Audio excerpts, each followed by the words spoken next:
빌립보 교회 안에 유대 율법주의자들이 들어왔다고 했습니다.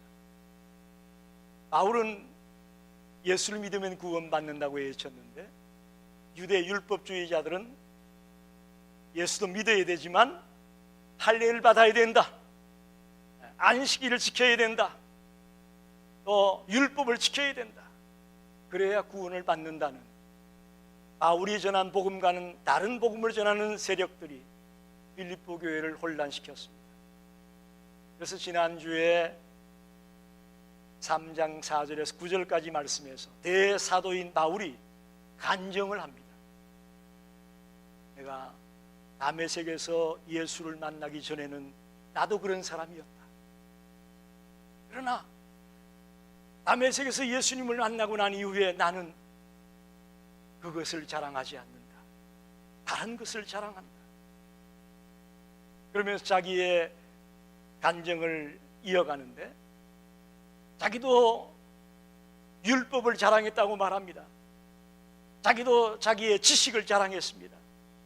자기의 혈통을 자랑했습니다. 자기 가문을 자랑했습니다. 자기 열심을 자랑했습니다. 유대인들 중에 누구보다도 그런 면에 앞장을 섰던 사람이었다고 그는 말합니다. 그런데 다메섹 도상에서 부활하신 주님을 만나고 보니까 그게 아무 소용이 없더라. 그러면서 이제부터는 난 그리스도를 아는 지식만 자랑하겠다. 할렐루야. 이제 내가 예수님을 소유한 것, 예수님이 내세우고 있는 그것만 내가 자랑하겠다. 그리고 그리스도 안에서 내가 발견되어지기를 원한다. 즉 나는 죽고 이제 내 안에 사는 분은 예수님이 살고 있다. 그것만 나 자랑한다. 그게 바울의 간증이었다고 말씀을 드렸습니다. 그렇습니다. 저와 여러분이 예수를 믿는 것도 중요하지만 예수 믿은 뒤가 더 중요합니다. 오늘 교회들이 그걸 못 가르쳤어요. 예수 믿으면 구원받습니다. 예수 믿으면 천당 갑니다. 그건 열심히 가르쳤는데 예수 믿은 뒤 어떻게 살 거냐. 사실은 그게 더 중요합니다. 여러분 주님을 만나셨습니까? 예수를 믿습니까? 그렇다면 이제부터 우리가 하나님과의 관계를 바로 가져야 됩니다. 그게 예수 믿는 겁니다. 저는 오늘 본문의 말씀을 통해서 하나님과 바른 관계를 가지는 것이 어떤 거냐? 우리의 삶의 목표가 바뀌어지는 것이라고 생각합니다. 하나님과 바른 관계를 가지기 원한다면 삶의 목표가 바로 설정이 되어져야 됩니다. 그러면 하나님과의 관계가 지속될 수가 있고 바르게 갈 수가 있다고 저는 믿습니다. 삶의 목표가 분명하지 못하니까 하나님과의 관계는 안중에도 없고 내 마음대로 내 멋대로 살고 싶은 겁니다. 여러분 바울을 보십시오. 바울은 지금 로마의 감옥 속에 갇혀 있습니다. 재판 결과에 따라서 곧 죽을 수도 있습니다. 그야말로 내일을 장담할 수 없는 그런 하루하루를 보내고 있는 사람이 바울입니다. 그러나 그는 말합니다. 나는 분명한 목표가 있다. 나는 절대로 이 목표를 놓지 않을 것이다. 빌립보 교회 교인들에게 자기를 위해 기도해주고 자기를 후원하는 빌립보 교회 교인들에게 담대하게 자기의 삶의 목표가 있다고 얘기하고 있습니다. 저와 여러분도 오늘 이 목표를 발견하기를 원합니다. 하나님이 나에게 준 삶의 목표가 무엇일까를 발견하는 시간이 되기를 원합니다. 프랑스의 곤충학자인 앙리 파브르가 있습니다. 이 파브르가 날벌레들을 깊이 관찰하고 연구하는데 특이한 것을 하나 발견했습니다. 앞에 있던 한 마리의 날벌레가 갑자기 뱅뱅뱅뱅 돌기 시작하면 거기 있던 수많은 무리의 날벌레들이 방향도 없고 이유도 없고 아무것도 없어요. 그저 앞에 가는 날벌레를 따라 빙빙 돈다는 거예요. 빙빙빙빙 돌기 시작하는데 먹을 걸 갖다 줘도 먹지도 않고 일주일 동안을 계속 돌다가 굶어 죽는답니다. 날벌레의 생태를 연구한 파브르의 얘기입니다. 여러분, 우리네 인생들 중에도 안타깝게도 이런 인생들이 많다는 것입니다. 내게 주어진 삶의 목표는 발견하지 못하고 남들이 저렇게 사니까 나도 저렇게 살다 가자. 다시 말하면 그저 열심히 돈 벌고 열심히 쓰고 즐기고 그러다가 끝나는 인생으로 전락되어 버리는 사람들이 많다는 거죠. 통계에 의하면 전체 인류의 87%가 이 날벌레처럼 목적도 없이 다른 사람이 그렇게 사니까 나도 그렇게 사는 것처럼 살다가 간다는 사실이에요. 돈 벌고 출세하고 즐기고 그걸로 끝나는 인생이 되어서 되겠습니까? 우리가 어디서 왔다가 뭘 하다가 어디로 갈 건지 알아야 되지 않겠습니까?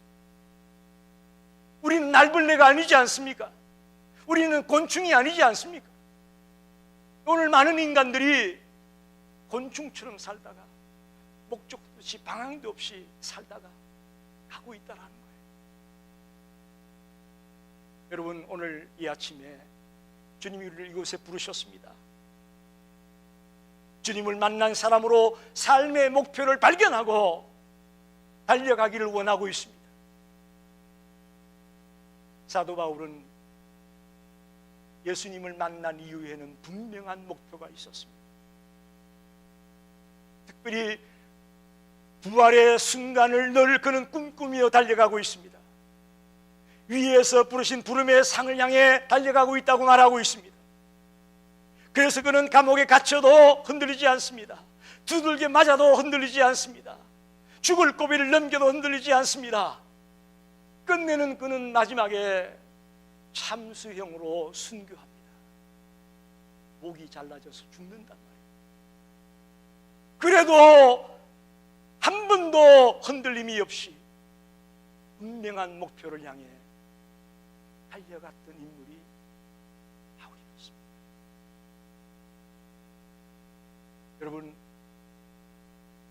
여러분 생각에 바울의 인생이 성공 같습니까? 실패 같습니까? 할렐루야! 그렇게 봐주셔서 감사합니다. 그러나 세상에 많은 사람들은 바울의 인생을 실패한 인생으로 볼 수도 있을 겁니다. 세상 사람들은 대부분이 성공이 목표입니다.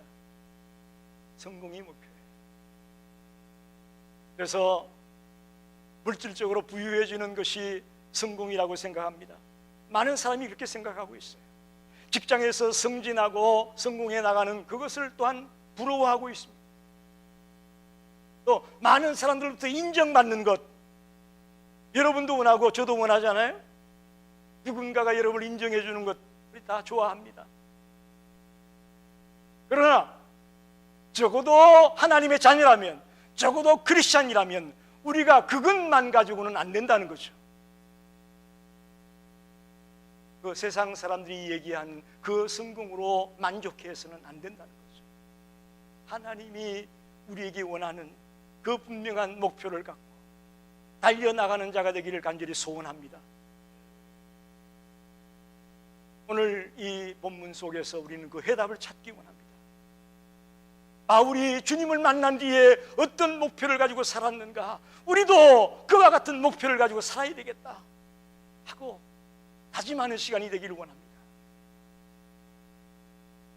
저는 목회를 시작하면서 제 마음속에 앞으로 바울과 같은 목회자가 되기를 원한다, 그런 꿈을 꾸었던 적이 있습니다. 왜 그랬느냐? 바울이 개척을 많이 하지 않았습니까? 가는 곳마다 교회를 개척했는데 짧은 시간에 교회들이 성장하고 아주 너무 목회를 멋있게 했어요. 그래서 저는 바울같이 되고 싶었어요. 그리고 그는 많은 사람들에게 존경받고 많은 성도들로부터 사랑을 받는 그런 목회자였고 또 꽤 인기 있는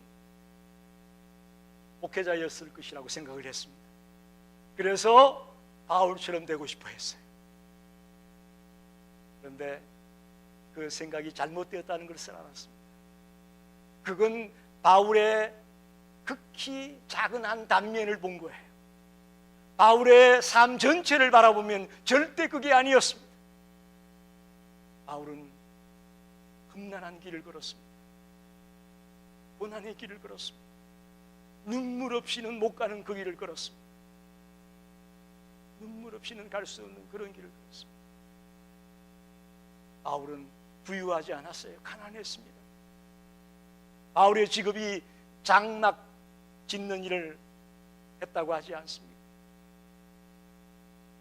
그는 권력을 휘두르는 사람이 아닙니다. 그는 인기 있는 사람이 아니었어요. 사람들에게 비판받고 욕먹고 판단받는 사람이었어요.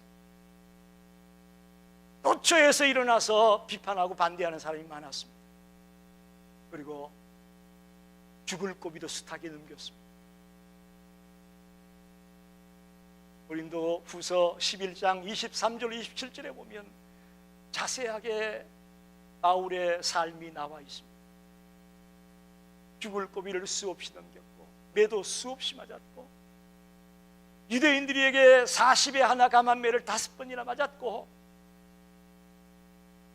또 3번 태장을 맞고 1번 돌에 맞아 죽을 뻔했고 3번 파선하는 배에 고생을 했고 일주일 동안 바닷속에 고생했고 전도 여행을 하는 중에 강의 위험을 만납니다. 또 강야의 위험을 만납니다. 바다의 위험을 만납니다. 또 중상모략하는 사람 때문에 위험도 당했습니다. 자지 못했다고 말합니다. 헐벗고 춥고 배고팠다고 말합니다. 이 바울의 인생을 보고 나서 제가 아이코 주님 잘못했습니다 그랬어요. 아이코 주님 제가 어리석었습니다. 바울의 반에 반도 못 쫓아가는 제가 어떻게 바울 같은 목회자가 되겠다고 했나이까. 제가 잘못했습니다. 아주 제가 주님 앞에 잘못했노라고 고백했습니다. 저는 그래도 개척하고 나서 배는 안 고팠어요. 주님께서 끼니 때마다 먹을 건 줘서 먹으면서 목회했는데 바울은 춥고 배고프고 잠도 못 자고 이런 삶을 그가 살았습니다. 그러나 그는 중간에 포기하지 않았습니다. 중간에 멈추지 않았습니다. 다른 길로 새지 않았습니다. 오직 한 길을 달려갔습니다. 그리고 제후의 순간 죽음으로 주님 앞에 나아갔습니다. 이 바울의 인생을 어느 누가 실패했다고 말하겠습니까? 어느 누가 어리석다고 말하겠습니까? 저는 정말 찬란한 인생을 살았다고 박수를 치고 싶습니다. 바울을 향해 박수를 치고 싶어요. 찬란한 인생을 살다 가셨다. 정말 우리들에게 본이 되는 삶을 살다 하셨다라고 말할 수밖에 없습니다. 바울은 오늘 본문에서 몇 가지 자기의 삶의 목표를 이야기합니다. 12절에 보면 내가 예수께 잡힌 바 된 그것이 나의 목표다 그렇게 말합니다. 여기 보십시오. 첫째 바울의 목표는 예수께 잡힌 것이 목표였습니다. 무슨 얘기냐면 이건 다메섹 도상에서의 사건을 얘기하는 겁니다. 예수 믿는 사람을 잡아 죽이고 괴롭히고 핍박하던 그가 다메섹으로 예수 믿는 사람을 잡으러 가다가 부활하신 주님을 만나게 되지 않습니까? 그때 주님의 이 부르심을 받습니다. 콜링이라고 말하죠. 소명을 받습니다. 어떤 소명이냐? 이방인들에게 복음을 전하라. 만민에게 복음을 전하라는 부르심을 받습니다. 예수께 잡힌 바 된 그것이 그의 목표였다. 그렇게 말합니다. 이방인의 전도자로 살아가는 것이 자신의 삶의 목표임을 그가 깨달았습니다. 여러분 한번 묻습니다. 여러분 예수 믿고 난 뒤에 목표가 달라졌나요? 아니면 예수 믿기 전에 있던 목표하고 똑같나요? 할렐루야! 달라야 되는 것이 정상입니다. 예수 믿기 전의 목표와 예수 믿은 후의 목표는 달라야 됩니다. 그런데 개중에 보면 교회에 나오는 것이 예수님이 목표가 아니고 예수님이 수단이에요. 수단이에요. 그래서 큰 교회 나가야 내 비즈니스가 잘 되고, 큰 교회 나가야 내 보험이 좀 잘 되고, 큰 교회 나가야 내 택시 손님이 좀 많이 오고, 예수님은 수단이고 여전히 내가 목적이고 내가 목표예요. 그건 예수께 잡힌 바 된 자의 모습이 아닙니다. 예수께 잡혔다는 얘기는 이제 예수의 노예가 되었다는 것이고, 어떻게 보면 불쌍하게 측은하게 느껴질지 모르겠습니다만은 저는 오히려 반대로 생각합니다. 잡힌 바 된 그것을 쫓아간다, 내가 할 수 없이 끌려간다, 이게 아니에요. 할 수 없이 이제 주님이 날 가라고 하니까 가야 되는구나, 아이고 힘들어, 이게 아니고 능동적으로 자원해서 감사하면서 기뻐서 가겠다는 얘기예요. 그게 잡힌 바 된 것을 향해 쫓아간다, 달려간다. 사랑하는 여러분, 목표가 달라지고 나서 여러분이 손해보는 것 같은 느낌을 가질지 모르겠습니다만은 이왕이면 능동적으로 받아들이시기 바랍니다. 감사하면서 기쁨으로 새로운 목표를 향해 달려갑시다. 바울의 목표는 분명히 했습니다. 예수께 잡힌 바 된 그것이 그의 목표였어요. 사람들이 목표를 야망과 착각합니다. 사람들이 목표를 자기 꿈과 착각합니다. 여기서 말하는 목표는 우리의 꿈이 아니고 내 개인의 꿈이 아니고 내 개인의 야망이 아닙니다. 주님이 우리를 부르시는 겁니다. 주님이 우리에게 맡겨주는 목적이고 목표입니다.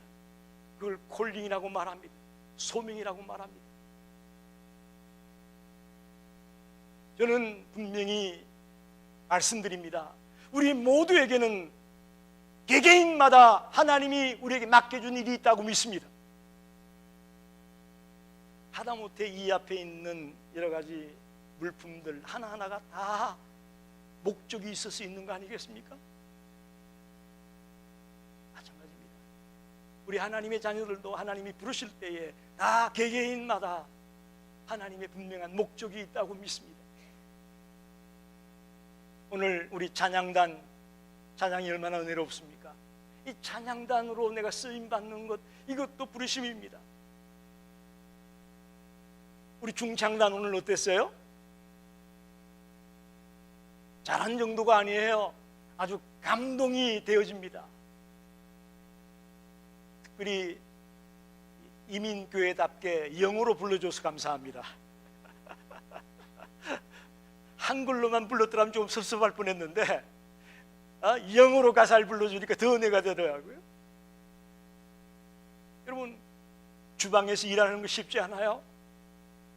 그것도 하나님이 맡겨준 거예요. 선교회에서 내가 기도한다, 선교한다, 구제한다, 주님이 우리를 부르셔서 어딘가에 맡겨주실 줄로 믿습니다. 그걸 발견하십시오. 잡힌 바 된 그것을 쫓아가야 됩니다. 내 계획대로 가는 거 아니에요. 내 꿈대로 가는 거 아니에요. 주님이 나를 붙들고 이거 해라 하는 그 일을 향해 달려가는 거죠. 저는 바울만 하나님이 붙잡았다고 생각하지 않습니다. 여기 있는 우리 모두를 주님이 붙들었다고 저는 믿습니다. 아멘입니다. 이제부터는 저와 여러분이 예수께 붙잡힌 바 된 그것을 붙들고 남은 일생을, 남은 여생을 살아가게 되시기를 간절히 축원합니다. 두 번째는 13절에 보니까 뒤에 있는 것은 잊어버리고 앞에 있는 것을 잡으려고 달려가는 것이 바울의 목표였다고 말합니다. 뒤에 있는 것은 잊어버렸다. 여러분 어떻습니까? 건망증이라는 거 아시죠? 가끔은 건망증도 저는 필요하다고 생각합니다. 잊어버릴 건 좀 잊어버려야 돼요. 그 잊어버릴 걸 못 잊어버려가지고 우울증에 걸리고 불면증에 걸리고 힘들고 어려울 때가 얼마나 많습니까? 건망증도 은사다. 어떤 분이 그렇게 말씀했어요? 그렇습니다. 뒤에 있는 것 잊어버려야 돼요. 바울이 자기가 예수 믿는 사람 잡아 죽이던 거 자꾸 생각하고 스데반을 돌로 쳐 죽일 때 내가 거기 있었던 거 자꾸 생각하고 그랬으면 바울이 어떻게 됐겠어요? 아마 바울도 우울증에 빠지고 바울도 정신 이상자가 될 수도 있었을 거예요. 바울은 잊어버렸어요. 예수 믿기 전에, 부활의 주님을 만나기 전에 나의 옛사람, 나의 과거의 일, 잘못됐던 것, 미련했던 것 다 잊어버려. 이제는 앞에 있는 그것을, 앞에 있는 그 목표를 향해, 하나님의 나라를 향해 부활을 꿈꾸며 멸류관을 꿈꾸며 하나님의 나라를 꿈꾸며 앞에 것만 바라보고 내가 달려가겠다. 이게 바울의 모습이었어요. 여러분 그렇습니다. 우리가 예수 믿기 전에 못된 사람이었다. 다른 사람은 몰라도 나는 알죠, 그죠? 예수 믿기 전에 내가 잘못됐던 습관들, 행동들, 이런 것들이 우리가 있습니다. 그러나 주님을 만난 이후에 그것들을 깨끗하게 털어내시기 바랍니다. 할렐루야. 털어내셔야 돼요. 자꾸 거기에 매여 있으면 앞으로 나아갈 수가 없습니다. 표대를 향해 나아갈 수가 없습니다. 오늘 바울이 왜 뒤의 것은 잊어버리고라고 말씀했을까? 한번 생각해 보세요. 우리 인간은 미완성품입니다. 그러니까 늘 문제가 있다는 얘기죠. 문제 없는 사람은 없습니다. 완벽한 인간은 없습니다. 그래서 다 과거가 부끄럽고 수치스럽습니다. 그러나 거기에 매여 있으면 주님이 나에게 준 목표를 이룰 수가 없어요. 그래서 뒤의 것은 잊어버리라고 말합니다. 그래서 앞에 있는 그 목표를 향해, 부름의 상을 향해, 주님이 나에게 맡겨준 그 목표를 향해 달려가겠노라고 바울은 말합니다. 오늘부터 저와 여러분이 이 앞의 것만 바라보며 주님만 바라보며 달려가기를 소원합니다. 마지막으로 14절에 보면 이런 말씀이 있습니다. 하나님께서 위에서 부르신 부름의 상을 향해 달려가겠다. 하나님의 부르심의 상을 목표로 달려가겠노라고 말하고 있습니다. 여러분, 사람들로부터 칭찬받고 상 받는 것도 좋습니다만은 우리들에게 더 중요한 것은 주님께 인정받는 것이고 주님께로부터 상을 받는 것이라고 저는 믿습니다. 그런데 우리가 사람에게 너무 민감하다 보니까 주님께로부터 상을 받는 이익은 등한시하고 사람들이 나를 어떻게 볼까, 저 사람이 나를 어떻게 알아줄까, 여기에 연연하다 보니까 하나님과의 관계가 소원해지는 거예요. 하나님이 부르시고 있는 그 부름의 목표를 잊어버리는 거예요. 곁들을 바로 보고 위에서 부르시고 있는 그 부름의 상을 바로 보고 전진하겠다고 말하고 있습니다. 그거 뭘까요? 위에서 부르시는 부름의 상이 뭘까요? 영생을 말합니다. 멸류관을 말합니다. 하나님의 나라를 말합니다. 영원한 나라를 말합니다. 저와 여러분이 그 상을 바라보고 달려가자고 외치고 있습니다. 예수 믿는 사람들에게 있어서 이건 굉장히 중요한 겁니다. 우리가 때로는 흔들리고 갈등이 있고 위기에 봉착했을 때에 이 확신이 있어야만 넘어지지 않습니다. 영원한 나라에 대한 확실한 소망이 없이는 흔들릴 수밖에 없는 거예요. 복음서에 보면 예수님이 2명씩 짝을 지어서 전도를 보냈습니다. 그랬더니 그들이 돌아와서 자랑합니다. 내가 기도하니까 병이 났어요. 내가 기도했더니 귀신이 쫓겨나갔어요. 예수님 이렇게 신났어요. 이렇게 역사가 일어났어요. 막 자랑을 했죠. 그런데 예수님은 거기에 응대하지 않습니다. 그러면서 말씀하기를 너희 이름이 하늘에 기록된 것으로 기뻐하라. 할렐루야. 너희의 이름이 하늘에 기록된 그것으로 기뻐하지, 병이 나았다, 뭐 귀신이 쫓겨나갔다, 안전병에 일어났다,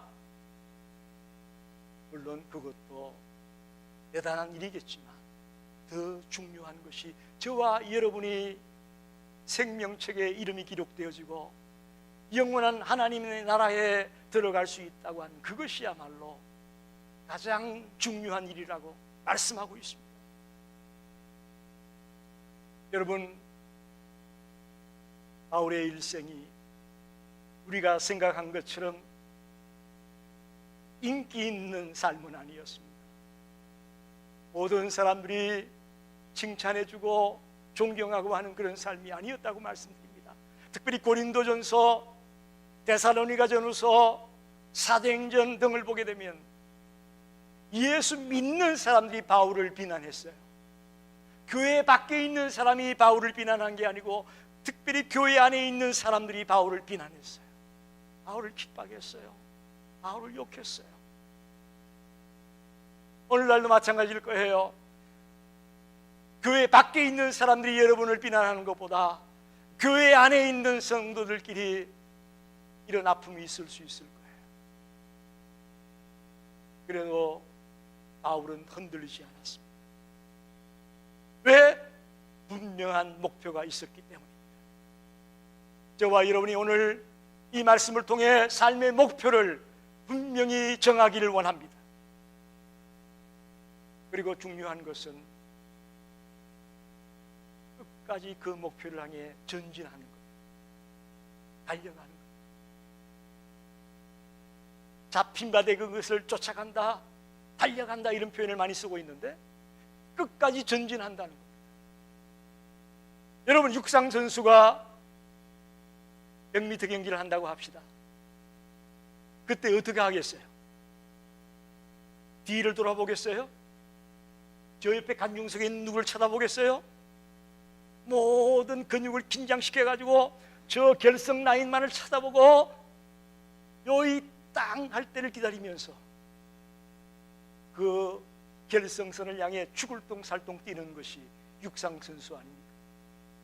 우리 크리스찬의 라이프가, 우리 크리스찬의 삶이 저는 이와 같다고 믿습니다. 우리가 딴 데 쳐다보면서 지금 그럴 여유가 없습니다. 주님이 나를 부르신 그 삶의 목표를 향해 모든 것을 동원해서 그 결승선을 바라보고 달려가야 됩니다. 그때 주님께서 우리 곁에서 우리를 도와주십니다. 우리 힘으로는 못 갈 수가 있어요. 솔직히 고백합니다. 우리 힘으로 못 갈 수 있어요. 그러나 성령님이 우리 곁에서 우리를 보호해주고 지켜주고 인도해 주실 것을 믿습니다. 우리가 연약할 때 말입니다. 우리에게 파워를 주십니다. 감당할 수 있는 힘을 주십니다. 여러분, 꼭 기억하십시오. 여러분 혼자 가는 거 아니에요. 삶의 목표를 정하고 달려가는데 여러분 혼자 가라고 내팽개치지 않아요. 주님 같이 가길 원해요. 도와주길 원해요. 할렐루야. 저도 그래서 목회하는 거예요. 저 혼자 하라면 이거 못해요. 성령님이 이 시간도 함께하고 붙들어 주시고 인도해 주기 때문에 감당하는 겁니다. 여러분도 마찬가지입니다. 직장인이 됐든 사업장이 됐든 어떤 모임에 가든 간에 분명한 목표를 향해 달려가려고 하면 성령님이 여러분을 붙들어주고 응원해주고 용기를 주셔서 그 일을 감당하게 하실 걸 믿습니다. 주님이 일이 되게 하십니다. 그래서 아무리 혼자서는 갈 수 없는 힘든 길이지만 주님께서 우리 곁에서 응원해 주시고 용기를 주시기 때문에 이 삶의 목표를 향해 끝까지 달려가는, 끝까지 전진할 수 있는 성도들이 되기를 간절히 축원합니다. 기도하겠습니다.